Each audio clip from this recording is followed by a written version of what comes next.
Assalamualaikum warahmatullahi wabarakatuh. Alhamdulillah wassalatu wassalamu ala Rasulillah wa ala alihi wa sahbihi wa mawalah. Amma ba'du fa ya ibadallah usikum wa iyaya bitaqwallah fa innal jannata uiddat liman ittaqah. Allah Ta'ala fil Qur'anil Karim, a'udzu billahi minasyaitonir rajim. Ya ayyuhalladzina amanu taqullaha haqqa tuqatih wa la tamutunna illa wa antum muslimun. Ibu-ibu rahimakumullah, pada hari ini kita akan melanjutkan bahasan surat Al-Hujurat ayat 13 bagian kedua ya. Jadi bahasannya surat Al-Hujurat sekarang bagian yang kedua. Dan ini merupakan kajian tamat surat Al-Hujurat ayat 13 karena bulan depan ayat 14 tahun depannya. Depan. A'udzu billahi minasyaitonir rajim. Ya ayyuhan nasu inna khalaqnakum min dzakarin wa unsa wa ja'alnakum syu'uban wa qabaila lita'arafu. Inna akramakum indallahi atqakum innallaha alimun khabir.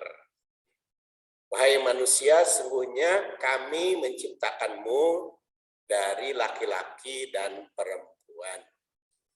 Dan kami jadikan kalian itu yang diciptakan dari laki-laki dan perempuan itu menjadi berbangsa, berkabilah, bersuku.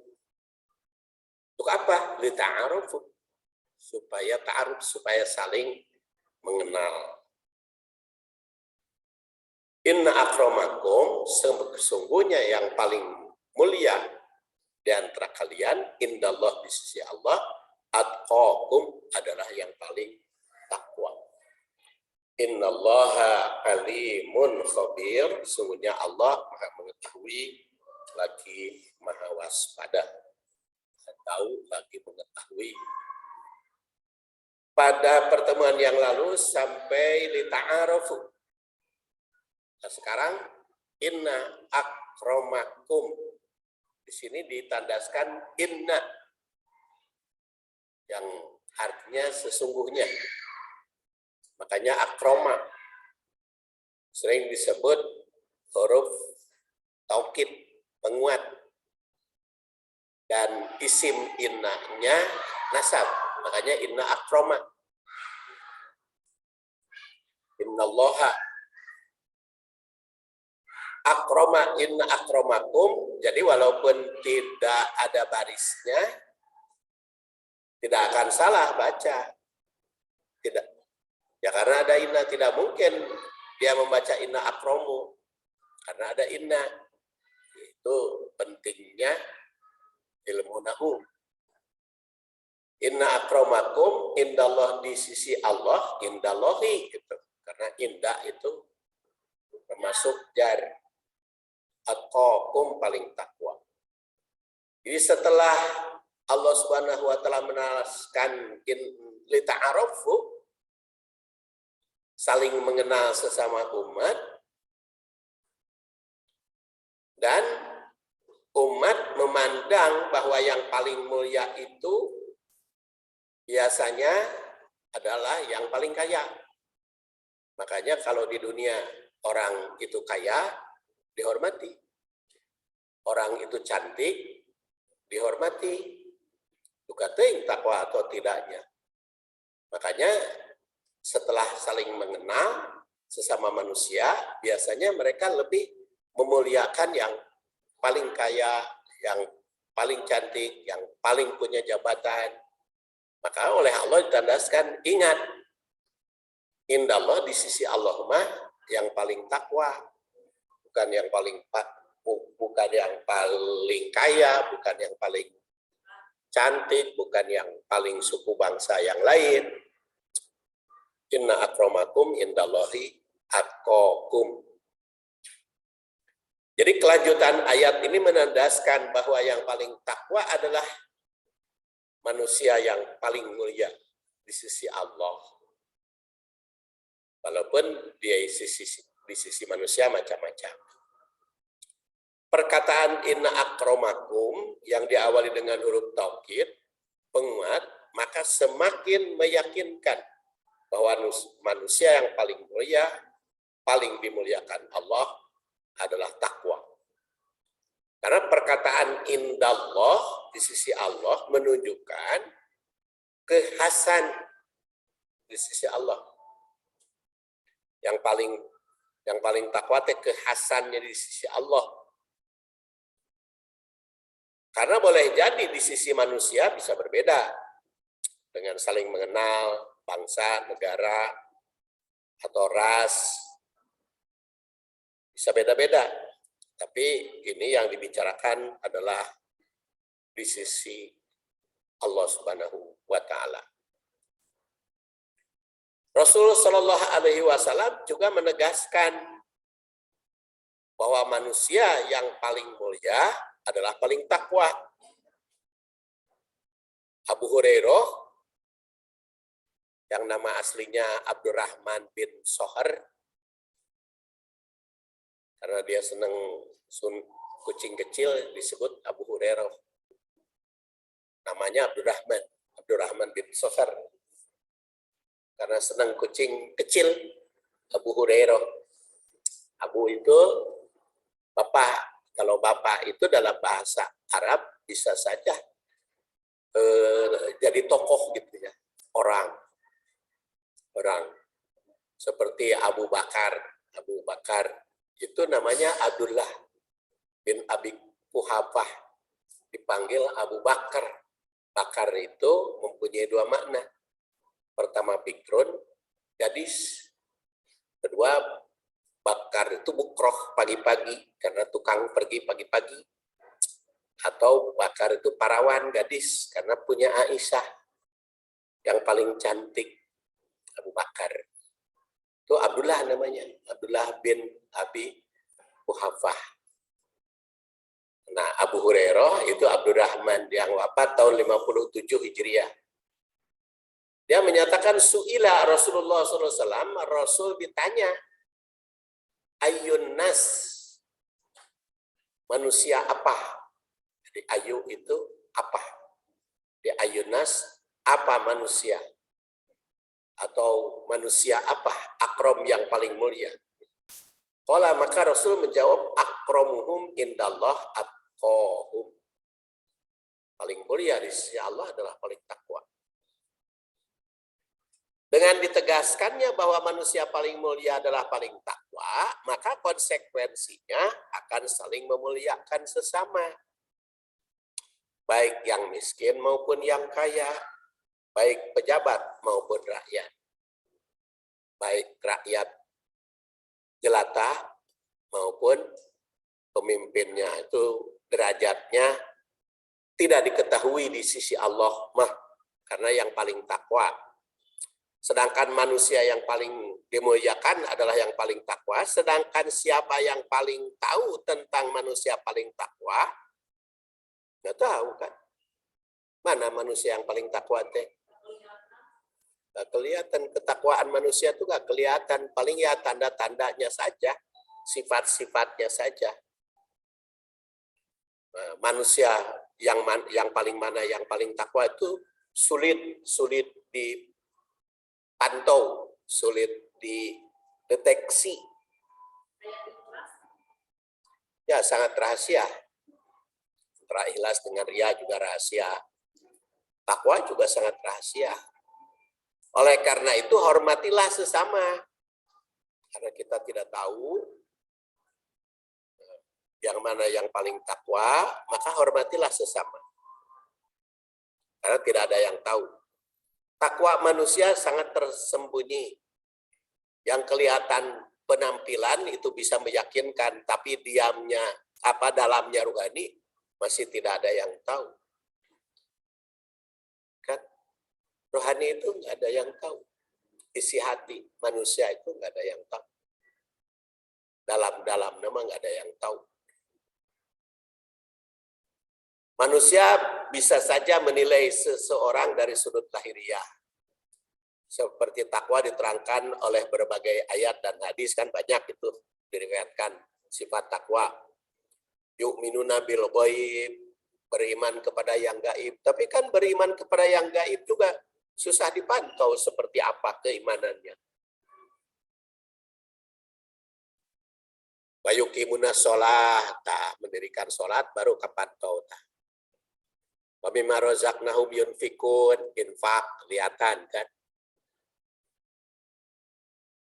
Tapi waladina yu'minuna bima unzila ilai, beriman kepada yang diturunkan, nggak tahu.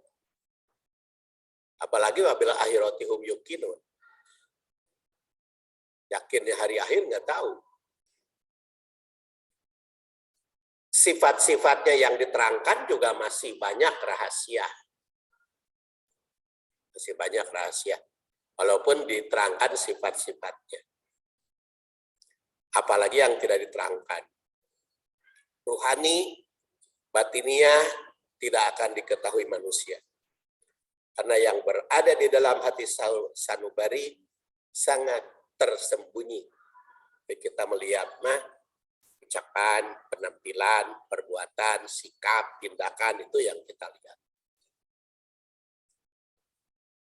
Diriwayatkan masih dari Abu Hurairah, Rasul bersabda, la tahasadu wa la tanajashu wa la tabaghadu wa la tadabaru wa la yabi' ba'dukum ala bai'i ba'din wa kunu ibadallahi ikhwana al muslim akhul muslim la yadlimuhu wa la yahdalu wa la yahdulu wa la yahkiru at-taqwa hahuna wa yusiru ila sadri, sambil Rasul menunjukkan ke dadanya, at-taqwa hahuna.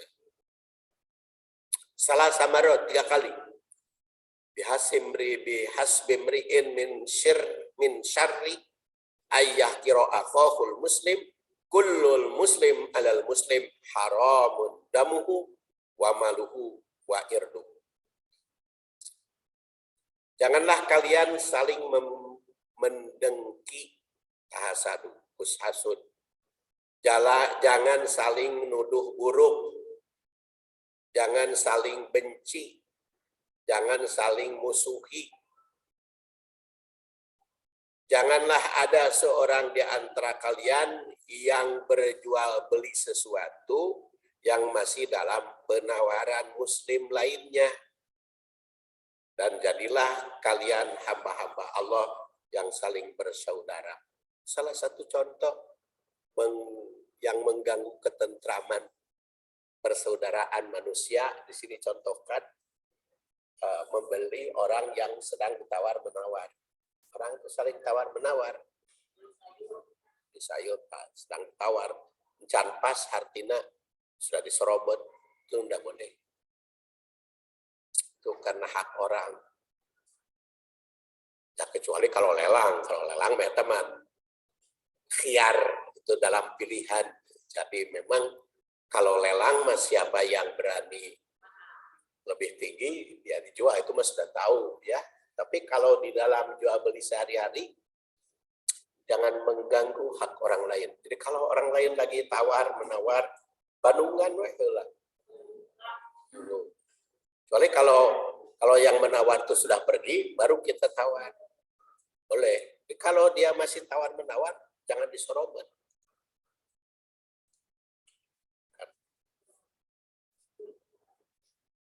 Karena itu tidak etis.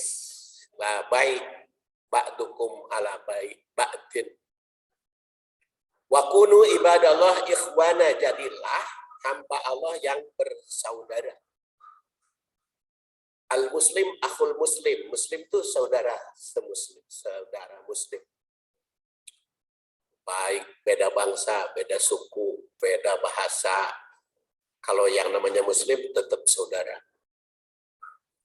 Wala yadlimuhu, jangan saling mendolimi, atau jangan saling menganiaya, menyakiti. Wala yahdulhu, jangan saling menghina atau menyepelekan. At-taqwa hahuna. Ingat, takwa itu di sini terusur. Jangan melihat dari sudut lahiriah, jangan dihina oleh sikap, pakaian, tindakan, penampilan, jangan dihina. Takwa di sini. Wa yushiru ila sadri, sampai Rasul 3 kali bersabda, takwa hahuna.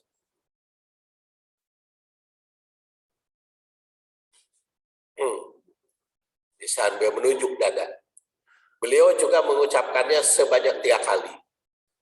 Seseorang telah dianggap berbuat jahat apabila ia menghina saudaranya. Jadi bihasbi imri'in minasyarr ayah kira akhahul muslim. Sudah dianggap jahat kalau menghina sesama muslim. Kullul muslim alal muslim, dan sesama muslim itu haram damuhu, darahnya tidak boleh diganggu. Wa maluhu, dan hartanya. Wa irduhu, dan kehormatannya. Dan sampai menghina kehormatan yang lain. Hadis ini diriwayatkan oleh Muslim yang dilahirkan tahun 204, ada juga yang mengatakan 206, dan wafat 261. Muslim. Hadis ini diawali larangan dengki, buruk sangka, membenci, bermusuhan, jual beli dalam masa penawaran. Kemudian memerintah agar ibadallah ikhwana, kunu ibadallah ikhwana, bersaudara. Persaudaraan tersebut harus benar-benar berdasar kemanusiaan yang tidak membedakan antara yang satu dengan yang lain. Yang membedakan antara manusia dengan yang lain ditinjau dari kemuliaan adalah takwa. Sedangkan takwa setiap manusia tidak akan bisa dilihat secara hakiki karena sangat rahasia. Dan di situ kalimat at-taqwa hahuna, takwa itu di sini sambil menunjuk ke dada Rasul, diawali dengan berbagai larangan pelanggaran serta menyeru agar bersaudara. Ditegaskan pula jangan menyakiti sesama dan jangan menghina pihak yang lain. Jadi penekanannya kita menganggap manusia yang paling takwa, paling dimuliakan oleh Allah adalah yang paling takwa, jangan sampai menghina. Jangan sampai menyepelekan. Kadang-kadang pagi trok-ketok tukang mulung. Kadang-kadang oleh kita dihina, dianggap sepele. Kadang-kadang mereka hanya mendapatkan sesuatu yang menurut kita tidak berguna. Kita hormati mereka, punya hak. Punya hak. Ya, kalau ada sesuatu yang tidak terpakai oleh kita, kasihkan dengan segala hormat. Muliakan, karena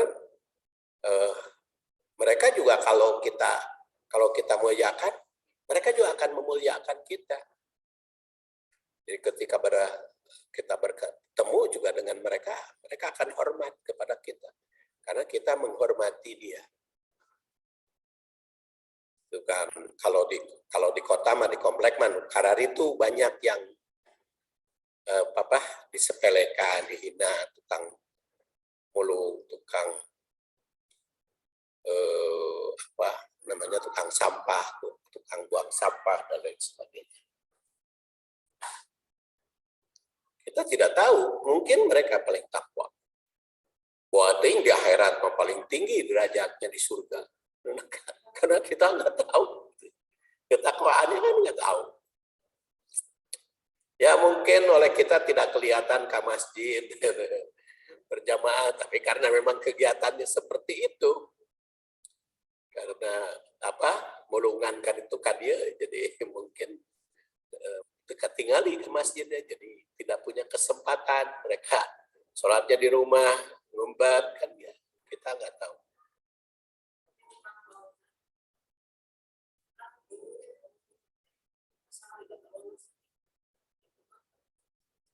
Iya, mungkin makanya saya juga kan kemarin dengan istri saya lagi itu, mereka disuruh mang bisi pada sholat duhur, asar, terusnya digawe kerja, tapi mungkin saja dia sholatnya setelah pulang di jamaah. Boleh jadi kan dia di jamaah, ya snowdownnya di jamaah, sebab ternyata ketika nginap karena hujan tidak bisa pulang, nginap di rumah kami sholat maghrib, isya, subuh. Jadi kan kita nggak tahu. Jadi kita tidak bisa melihat lahiriah TNT. Mungkin saja karena bagaimanapun kan pakaiannya kotor, segala macam ya. Kadang-kadang tidak dibawa pulang pakaian yang untuk kerja nama. Ya nggak gantung, besok dipakai deh. Seminggu tadi selesai. Jadi kadang-kadang kita juga nggak tahu gitu ya. Hanya tidak bisa menilai dari sudut lahiriah. Karena kalau tukang bangunan sibuk itu bisa saja zaman bisa terjadi. Karena begitu jam 4 dia kan cepat pulang. Cepat pulang karena memang dia mungkin saja mengejar waktu. Dan termasuk Jumatan juga kan bagi mereka itu bisa saja rusak. Bisa saja. Kalau dia tahu dalilnya Jumatan karena dia sibuknya kerja, itu bisa saja rusak. Jumatan juga. Karena kan al-Jum'atu hakun wajibun ala kulli muslimin illa khamsah, kecuali 5. Hamba saya, musafir, yang sakit, perempuan, anak kecil. Itu kan mungkin saja dia musafir. Itu makanya kita tidak bisa dilihat dari itu. Dari sudut hanya satu pandangan ya. Karena takwa itu paling rahasia. Paling rahasia. Makanya ada yang ngertikan ke istri saya, Bu, naon capek-capek atau nyuguhan gawe geus dibere duit saayana. Memangnya kita menganggapnya sepele dibere duit saayana. Kita kan menghormati pekerjaan mereka. Justru kalau kita baik terhadap mereka, mereka juga akan baik pada kita. Yaitu timbal balik ya. Asalkan kita niat baik. Asalkan niat baik. Kita hormat, kita muliakan sesuai dengan kemampuan tentu. Sesuai dengan kemampuan kita. Mereka juga akan baik terhadap kita. Tapi kalau kita kurang baik, imbalannya baik juga. Makanya ya kalau ternyata kita memiliki kemampuan, sesuailah kemampuan kita. Memberikan gambaran bahwa manusia itu tidak bisa saling menghina. Karena melihat status ya. Karena melihat pekerjaannya. Karena melihat pekerjaannya sebagainya.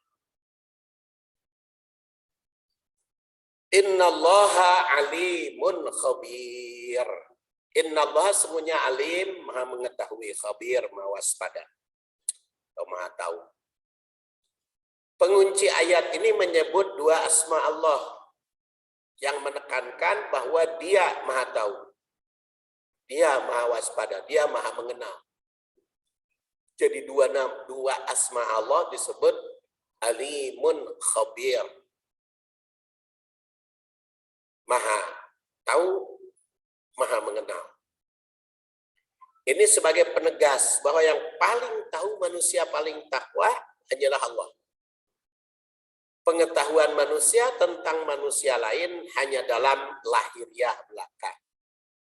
Dipersilakan manusia saling mengenal satu sama lain, saling mengetahui, tapi hanya dari sudut tingkah laku, dari sudut status. Hati sesama manusia sangat rahasia, hanya diketahui Allah. Oleh karena itu, pandanglah manusia dari lahiriah belaka, jangan meneropong batiniah. Jadi kalau mereka memperlihatkan baik kepada kita, lalu kita hormati, mereka akan tetap baik. Tapi kalau tidak kita hormati, tidak akan baik. Itu tafsir bagian ke-5. Sekarang bagian ke-6. Takwil ayat. Pertama, pernyataan penciptaan manusia diawali dengan seruan pada seluruh manusia yang ayat sebelumnya menyeru mukmin. Pada bulan yang lalu saya sebutkan sampai 5 kali kan. Dalam surat Al-Hujurat itu ya ayyuhalladzina amanu. Ya ayyuhalladzina amanu ayat pertama, ya ayyuhalladzina amanu ayat kedua. Ya ayyuhalladzina amanu inja'akum fasikum binaba'in. Dan ya ayyuhalladzina amanu la yaskhar qaumun min qaumin. Sampai 5 kali. Nah, kemudian pada ayat 13 ini ya Yohanes. Wahai manusia, bukan ya ayyuhalladzina amanu lagi. Ya manusia. Wahai manusia, bukan ya ayyuhalladzina amanu. Ini menggambarkan bahwa dari unsur penciptaannya, manusia itu sama. Baik yang mukmin ataukah tidak.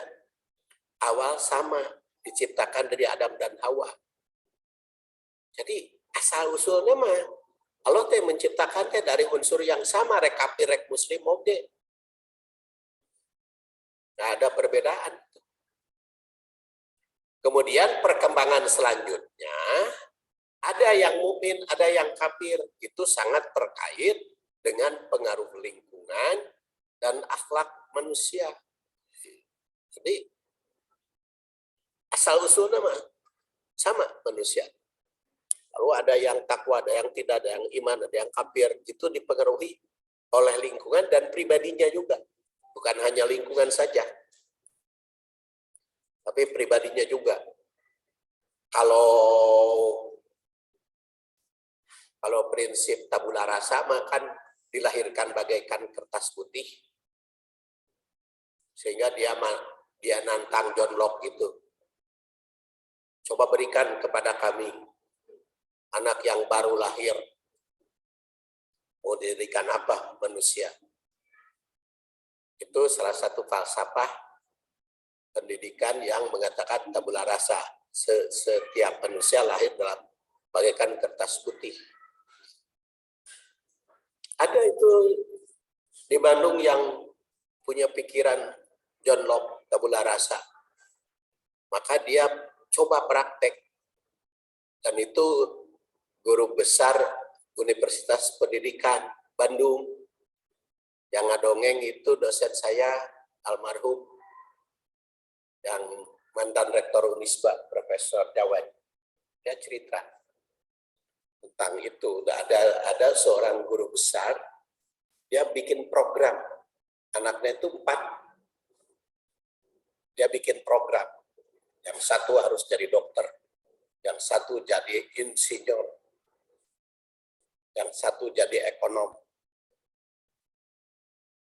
yang satu jadi apoteker. Dibikin di program, dan dari kecil dibina anaknya itu, diarahkan ke sana. Diarahkan kepada 4 program tadi. Apa yang terjadi? Satu pun tidak ada yang jadi. Anaknya itu tidak ada yang jadi. Diprogram oleh orang tua. gagal semua. Sehingga dia berubah, guru besar itu berubah pikiran bahwa tabula rasa. Enggak, nonsen. Enggak. Karena ternyata manusia itu punya ada rahasia dalam diri manusia itu. Jadi tidak seperti bisa dibentuk. Makanya saya suka ngeritik. Saya majelis taklim atau pesantren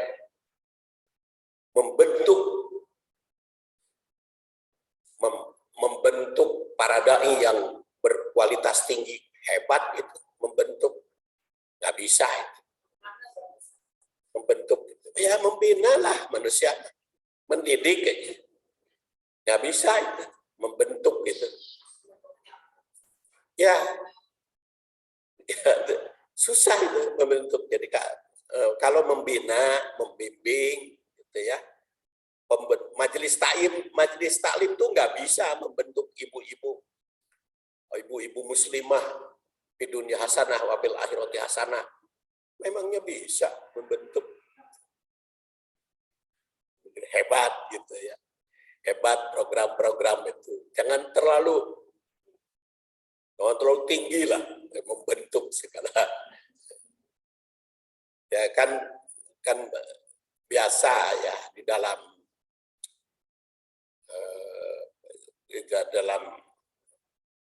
konsep ataupun aturan program-program itu begitu. Jaminan meraih ada istilah di status itu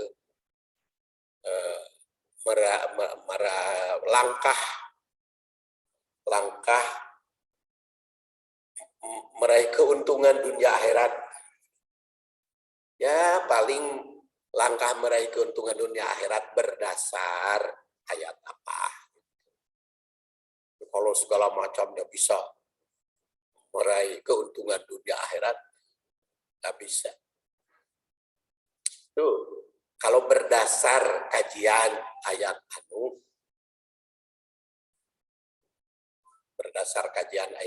untuk meraih keuntungan dunia akhirat.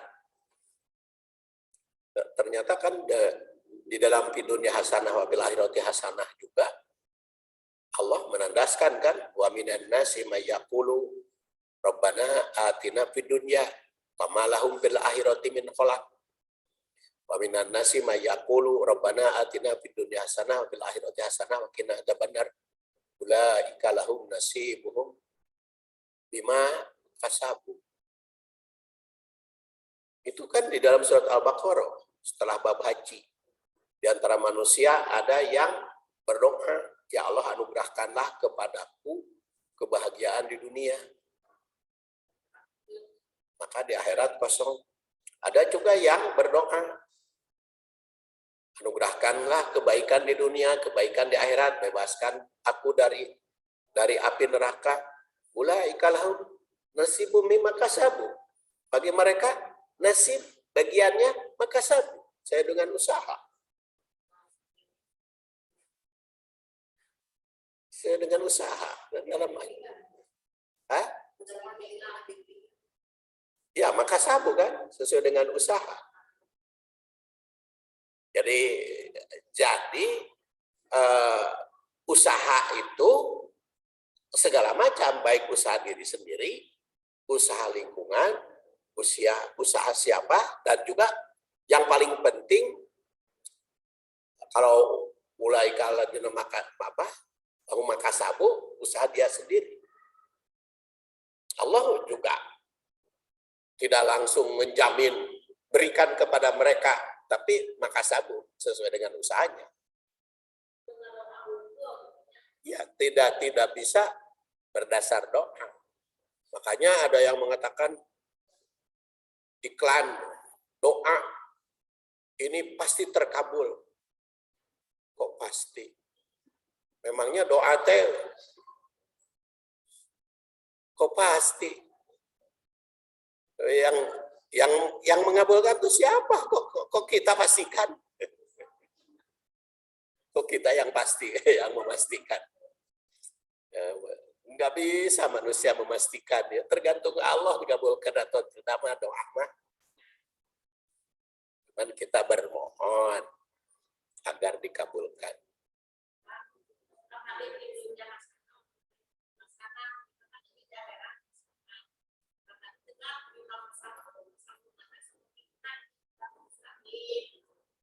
Ya, segala macam tasawuf itu, segala usaha yang berkaitan mencari keridhaan Allah untuk kepentingan dunia dan akhirat. Antara lain kita di majelis taklim, kita di pengajian itu urusannya pengen di dunia hasanah wa fil akhirati hasanah. Wakina ada benar. Jadi datang ke majelis taklim teh karena sayang akhirat tungkul, dunia juga pengen gitu. Kan manusia itu berdasar ayat tadi, ada yang pengen dunia saja, ada yang pengen akhirat saja, ada yang pengen dunia akhirat. Tiga-tiganya, tiga kelompok itu dipenuhi oleh Allah, tapi bima kasabu, saya dengan usaha. Jadi walaupun hayangna akhirat, beta usaha untuk akhirat, yang dunia, iya kan buktinya kan gitu. Anu tarajakat ditolak bumi itu kan hanya di dalam dunia sinetron. Nah prakteknya memang ayah gitu anu tejakatnya ditolak gitu ke bumi kan nggak ada kenyataannya. Hanya di dunia sinetron. Atau mungkin di YouTube cerita. YouTube makan cerita-cerita bohongan supaya loba nu nonton. Loba nu nonton ada keuntungan bagi mereka kan. Apalagi kalau pedukunan sudah YouTube, wah itu pasti itu cari duit dalam YouTube. Ya. Nah, maka kembali lagi ya Yohanes manusia. Oleh karena itu jangan dijadikan alasan turunan dan penciptaan. Turunan dan penciptaan itu jangan jadi alasan dalam segala hal. Dalam segala hal, walaupun untuk kampanye turunan itu suka dijadikan alasan. Karena memang cukup berhasil kan. Jokowi aja udah punya 2 kader kan. Satu anaknya jadi wali kota Solo, 2 menantunya jadi wali kota Medan kan. Jadi presiden 2 periode berhasil dia jadi pejabat anaknya. Turunan itu memang untuk kampanye, enggak. Tapi jangan dijadikan penghinaan orang. Jadi kalau syukur atas nama turunan supaya kita manfaatkan sebaik mungkin, itu enggak masalah.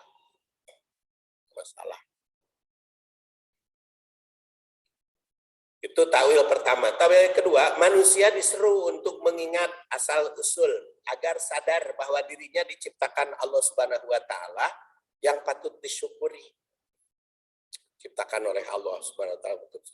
Kemudian dijadikannya menjadi berbangsa, bersuku dan berbeda bahasa agar satu sama lain saling mengenal dan saling menghormati. Jadi silahkan saling mengenal, saling menghormati. 3. Di kalangan manusia dengan berbeda suku, ras, dan bangsa sering terjadi persaingan tidak sehat. Itu sering kan dijadikan persaingan tidak sehat karena beda suku, beda bangsa. Sehingga sebagian memeras atau mengganggu pihak lain. Ayat ini berseru bahwa perbedaan suku, bangsa, dan bahasa serta ras merupakan fitrah manusia diciptakan. Jadi kalau bersaing secara sehat memang enggak. Tapi kalau bersaing tidak sehat, tidak baik.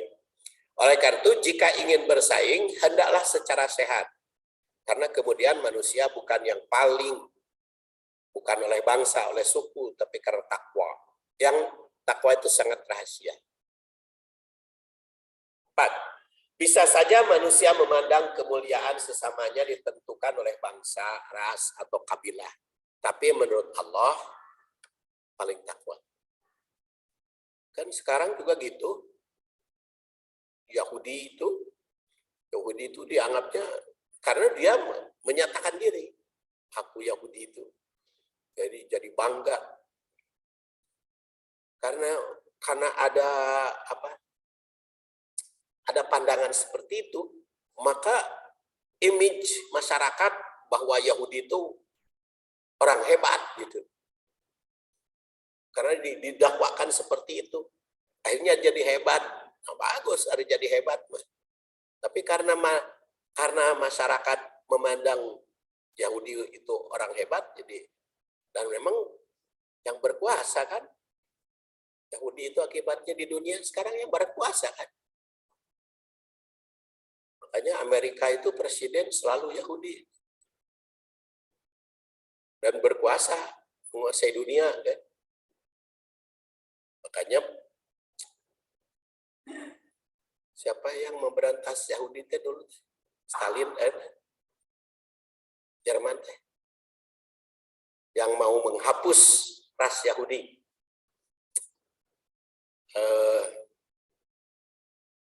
Aduh, sampai lupa. dari Jerman itu. Nazi ya, bukan yang memberantas Nazi itu. Siapa Bu? Ingat tuh yang apalagi lah pokoknya.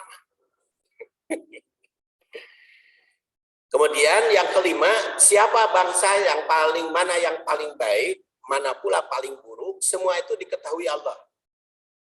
Karena dia maha mengenal. Makanya di sini tandaskan innallaha alimun khabir.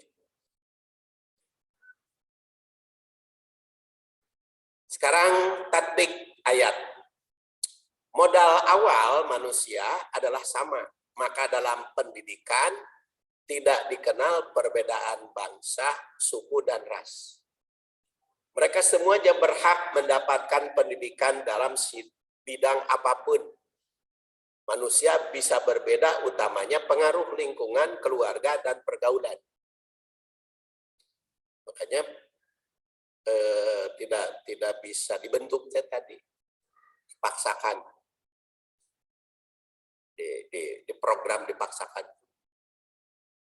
Nggak bisa, karena memang punya ada rahasia yang tidak diketahui. Ya. Kalau orang tua saya mah dulu sebetulnya beliau nggak punya program agar anaknya jadi ustadz, nggak pernah kedengaran. Tapi kunaon eta sama-sama semuanya gitu. Jadi ustadz. Dia tidak punya program agar jadi ustadz, tetapi dia sehari-harinya memprogramkan gitu pelaksanaannya. Jadi sebelum anak berusia 6 tahun harus sudah lancar baca Quran. Jadi anaknya sebelum 6 tahun tuh harus sudah lancar baca Quran.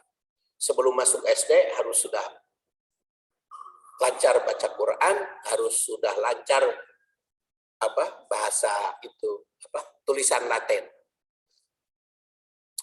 Yang kelihatannya programnya seperti itu. Cuman karena dia penceramah, kalau dia ceramah kemanapun, itu ditampilkan lah. Putra nanti suruh ceramah. Sebelum beliau ceramah, anaknya lah suruh ceramah. Walaupun belepotan. Jadi kata ya,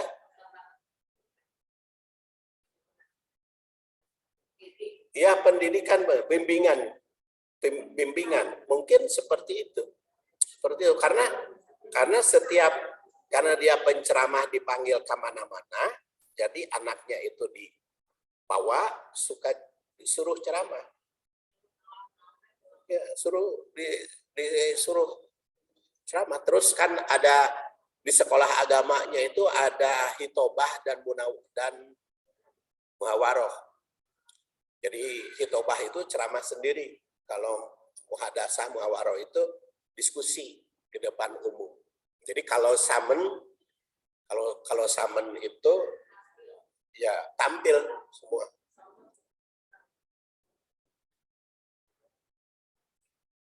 Dan ternyata saya nggak bisa seperti itu. Tapi ada bagusnya, anaknya beda-beda. Beda-beda poros, karena sekarang mah begitu dakwahnya itu yang dirasakan. Coba kalau anak saya tidak ada yang jadi dokter di ITB, mana tuh bisa kikiran pakai apa namanya, pakai laptop, pakai segala macam. Kan sekarang juga kalau laptop saya rusak atau komputer saya rusak di rumah, dia ngomeannya di mana itu datang ke dia. Kalau ada sesuatu, kemarin aja mogok ini laptop itu, urungkeun Pak, urungkeun di rumah. Dia dari rumahnya aja ngomean. Betul, coba lamun teu boga nu kitu ripuh abdi. Jadi ada manfaat. Ada manfaatnya. Jadi makanya tidak bisa dipaksakan jurusan. Tidak bisa dipaksakan jurusan harus ke sini itu. Nggak bisa dipaksakan. Ya, bimbingan.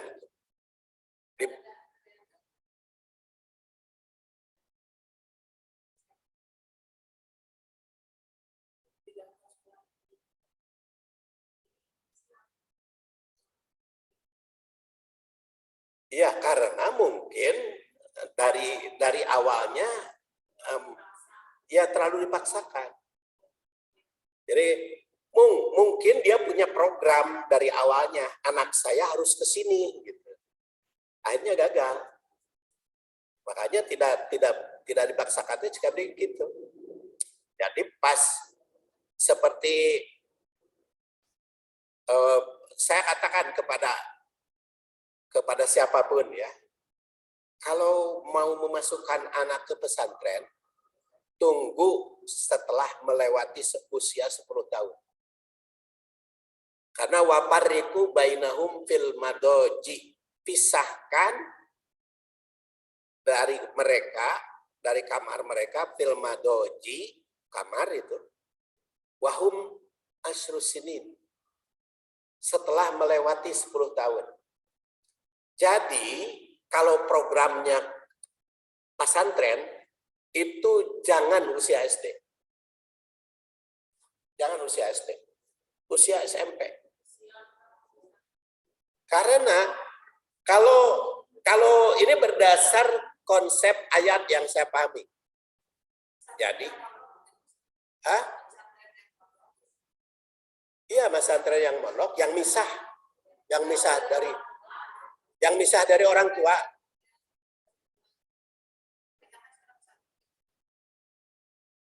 Ya itu bukan pesantren, itu masih kene sekolah. Jadi pesantren itu kalau dulu itu ada pesantren negeri. Pesantren negeri itu yang nginap. Ya nginap itu misah dari orang tua itu setelah usia SMP. Jadi jangan memaksakan anak dimasukkan pesantren sebelum 10 tahun. Belum 10 tahun. Jadi karena berdasar hadis itu muru auladakum bisolah wahum sab'u sinin. Perintahlah anakmu untuk sholat ketika 7 tahun. Jadi perintah itu ketika 7 tahun. Kalau membimbing sholat boleh. Dan itu 7 tahun itu sholat. Jangan dulu dipaksa saum kalau belum umur 7 tahun. Terus farriqu bainahum wadribuhum wa farriqu bainahum fil madoji wa hum asyru sinin. Jadi tindak anak kalau tidak mau sholat kalau mereka berusia 10 tahun. Jadi boleh dicepret itu anak punyere kalau sudah berusia 10 tahun. Sebelum 10 tahun tidak boleh tindak. Wa fariqu bainahum fil madoji, pisah tempat tidur ketika umur 10 tahun. Kan setelah umur 10 tahun masih MPTA. Jadi makanya jangan masih SD dipaksakan di program. Dan itu akan ada kendala. Kalaupun mungkin waktu harita masih bertahun, mungkin bisa SMA, bisa perguruan tingginya, bisa terjadi sedemikian. Dan itu banyak kejadian seperti itu. Banyak. Makanya programnya berdasar hadis tadi.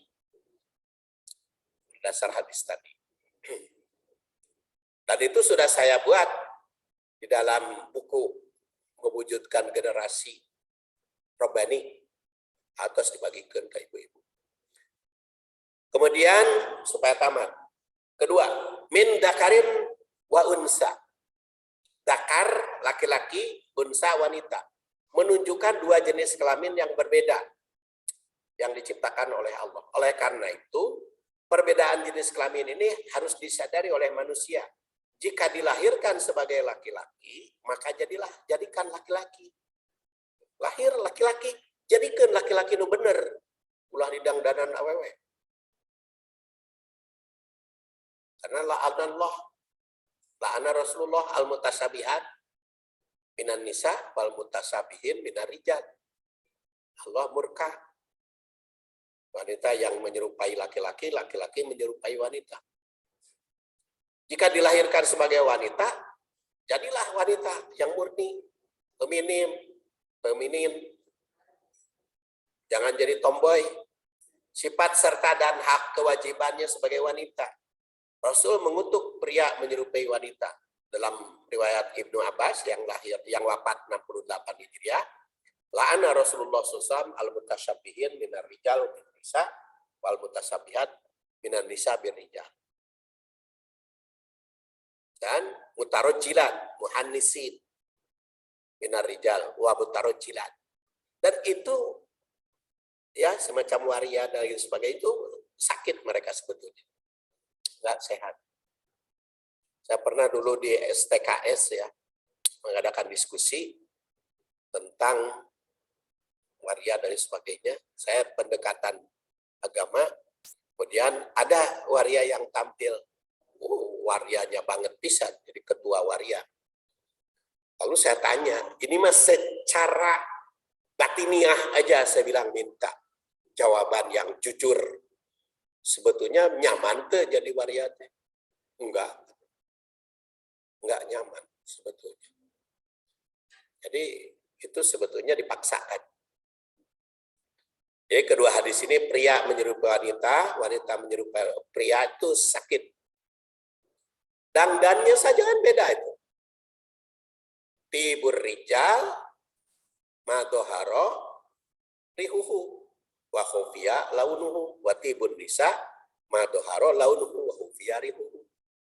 Kecantikan wanita adalah yang macam-macam penampilannya. Tidak semerbak wanginya. Dan kecantikan ketampanan pria semerbak wanginya. Tapi tidak warna-warni.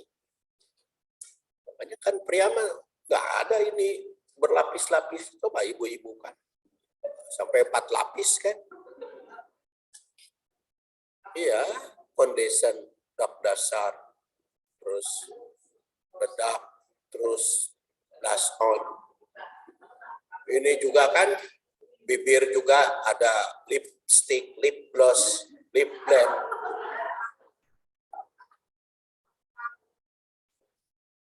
Itu kalau pada laki-laki kan enggak, itu boleh. Boleh, jangan dilarang. Tibur rijal, ya. Dan manusia yang paling mulia ditandaskan dalam ayat ini paling takwa. Ini memberi dorongan. Kalau ingin mulia, berusaha menjadi takwa. Terus yang keempat, ta'aruf, saling mengenal, merupakan salah satu fungsi manusia bersuku, berbangsa. Memberikan bimbingan agar manusia berusaha satu sama lain saling mengenal, saling dalam mengenal penyakitnya, mengenal kesehatan itu silakan. 5, perkembangan teknologi canggih itu bisa digunakan untuk berkomunikasi antar bangsa. Ayat ini memberi dorongan agar setiap muslim bisa menggunakan teknologi informasi dalam mendakwahkan. Kan sekarang akhirnya kenbai itu bisa bahasa Inggris, bahasa Turki, bahasa Jerman juga kan bisa berdakwah. Saya juga berdialog dengan saya punya dosen, kenalan dosen di Universitas Tijari, Istanbul. Saya sering komunikasi. Dia ngerti bahasa Indonesia, saya ngerti bahasa Turki. Gampang sekarang mah. Ditransit, jadi saya tulis bahasa Indonesia, kirim ke dia, dia terjemahkan ke bahasa Turki. Dia nulis bahasa Turki, saya salin ke bahasa Indonesia, komunikasi aja. Pas kita bertemu, saya ke sana, ulang-ulang udah ngerti. Tapi akhirnya dengan bahasa Arab dan sesama Muslim jadi bisa. Jadi sekarang gampang kenalan. 6, ta'aruf yang saling mengenal tentang pemahaman syariah, bagaimana pelaksanaan di satu negara dan bangsa, bisa saja pemahaman suatu masalah. Kayak diskusi seperti tadi. Ya. Dan yang berikutnya adalah Allah Subhanahu wa Ta'ala mengawas, ya, saling mengetahui. Baik.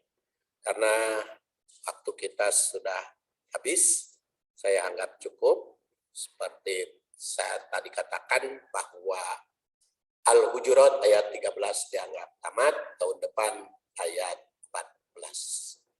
Subhanakallahumma wa bihamdik, asyhadu an la ilaha illa anta, astaghfiruka wa atubu ilaik. Assalamualaikum warahmatullahi wabarakatuh.